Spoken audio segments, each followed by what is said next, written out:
This cheap sword brought me from doing no damage to dealing over 70,000 in a single hit. This was done on my Sweat co-op profile, which is pretty mid-game and has absolutely zero contraband.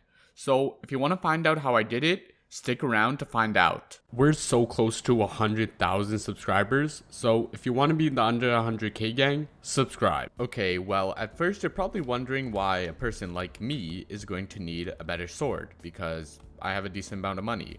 Well, this is on my Sweat co-op profile, and one thing about this profile is I haven't played it in a while, and the last time I played it, Emerald Blade was the easiest weapon that you could use for pretty much pretty cheap, considering you just needed to have a lot of money in your purse and it would be a good weapon and you could use that money at any point. So it was very convenient for me because I didn't want to spend money on a big weapon. But as most of you guys know, it has the curse of greed now, meaning that you can very easily lose your money with it. So I kinda do not want to use an Emerald Blade anymore, so I have been looking for a new weapon to use. Okay, so right now I do have around 165 mil with me, which is a decent amount, and Emerald Blade is still the main source of damage I've been using, but obviously, like I said, I don't want to risk losing all my money, so I want to change it. But let's go and do a quick damage test, and I'm doing around 47k, which is pretty good, but you know, there's a problem with losing everything that I own. So I kind of don't want to risk that. So we're going to have to look for a new weapon. So after looking at a lot of the swords, I kind of decided on getting a Fell Sword. So the Fell Sword's ability is that for every 100 kills with the weapon, it gives you 1 extra weapon damage. So this means if I get 10,000 kills, I can have up to an additional 100 damage on the weapon, which makes the base damage extremely high. To put that base damage into perspective, a Shadow Fury, which is 53 mil, has a 300 base damage, but if you have the additional 100 damage with a Fell Sword, that brings it all the way up to 290. So that just goes to show that getting this weapon could be really good and for really cheap. So I actually went ahead and bought one. Okay, well, now we actually have the sword, but I can't use it because I have absolutely no catacombs level on this account. If we go to our catacombs, I am literally 0% because I haven't played dungeons on this profile. So let's go and level that up to 20 so we can actually test out this sword. Okay, so I've been doing a lot of dungeon runs for the past few hours, and I'm pretty sure after this run is over, I should be Cata 20. So let's just see if we got anything. Yep, nothing. We are Cata 20. So that means we will be able to use this sword. It hasn't updated because we haven't gone back to the hub. But once we go to the hub, yeah, we have the ability to use this sword, which is perfect. Also, one nice thing is from just grinding all of those dungeon runs, I did make around 7 mil. It was definitely not a good money-making method, but I needed to get to the Fell Sword requirement as fast as possible. So I basically just did any way to get my runs done. And I still made around 7 mil in a few hours, which is not that bad. So even if you do not have Cata 20 yet, going and doing the grind might make you a few million coins to afford a better version of this sword. So yeah, you shouldn't really have to worry. And even if you don't make much money, you can literally flip or do any money making method. So it shouldn't take you more than a few hours max to get 7 mil. Okay, so now for the damage test. So obviously I have my Emerald Blade that I did show earlier, and I have my Fell Sword. But one thing I want to do is look at my pets. I think right now my best damage pet is just a regular Enderman, because I have not put too much money into pets. So I think we'll just go with this regular Enderman as the pet. And let's go and first check with all my money how much damage I do with the Emerald Blade. So that's 49.7k, which is pretty good. Just the only negative is that I risk losing everything if I die. But let's also go check with the Fell Sword now. And if we use the Fell Sword, 55k. So we're doing about 6k more with the Fell Sword. Yeah, and another 51k, 50k. This is doing easily more damage than my Emerald Blade. Okay, so that's good and all, but of course this sword is completely maxed out with One for All and all that stuff. I did say earlier that it's probably pretty easy to get a max sword like this because it still only costed me like 7 mil.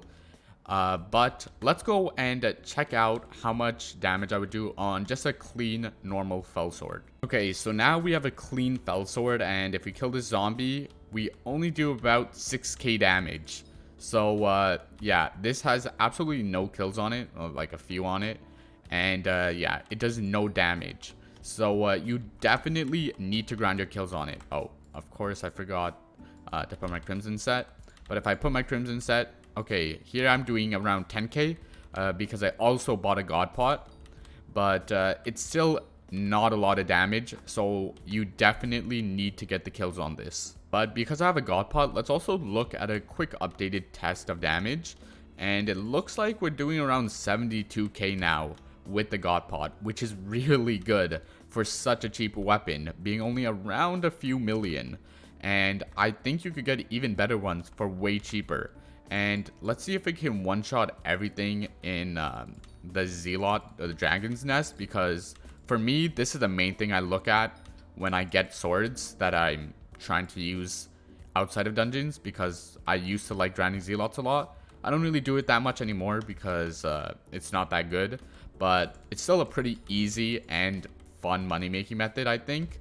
So yeah, I just think as long as I can one-shot everything, which I pretty easily can, I think that's good. And if I change my set to Ender set, which is extremely cheap, you can also get it for 57k damage or a 60k, which is way more than enough to one-shot Zealots. And I'm pretty sure you can't even buy these anymore. Yeah, they're soulbound. But either way, you can just go and grind it. It's really not that hard.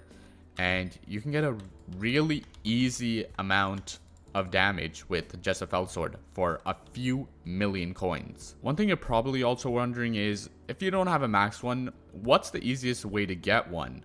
Well, first of all, I would recommend just buying one off the AH if possible, because if you look here, usually there should be a 100 damage one, and like right here, there's easily a 100 damage one for only around 12 mil, which is not that bad, plus it has a recom. So I would say this is a really good deal if you can find one like this. But if you can't find any 100 damage one, which is kind of easy not to find one, because this is like the only one that has 100 damage on the entire AH, it looks like. So if you can't find a 100 damage one, or you can't afford it, I would recommend just going into the end and going to the bottom and just killing as many Endermen as you can. If you don't have the best gear, you're not going to be able to one-shot them. So you might want to go a little bit higher on the actual area, like in the end area, because then the health of the Enderman is much lower.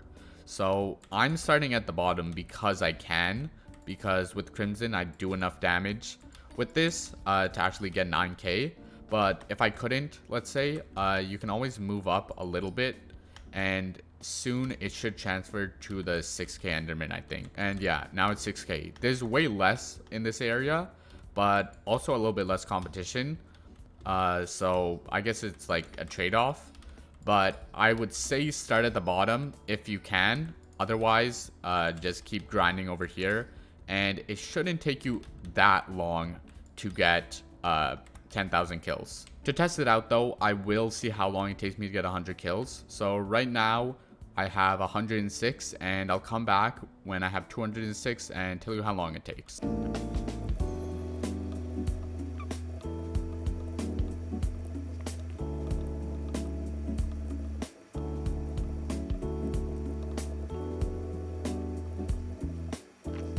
Okay, so as you just saw, I did end up getting 206 kills, and it took me around exactly 2 minutes. So if you're grinding this, you should be able to get around 3,000 kills an hour if you keep this pace, which I don't know if it's possible, but you probably will be able to. And that means it will take you around 3 hours to max out the kills, or a little bit more than 3 hours. So personally, if you can get to the point where you can actually one-shot zealots, please just switch to that, because then you'll actually make some decent money off of it, and it's not really that big of a loss if it takes you a while, because you're still making money at the same time. Yeah, but that's basically it. If you guys did enjoy, please let me know, and I'll see you in the next one. Later.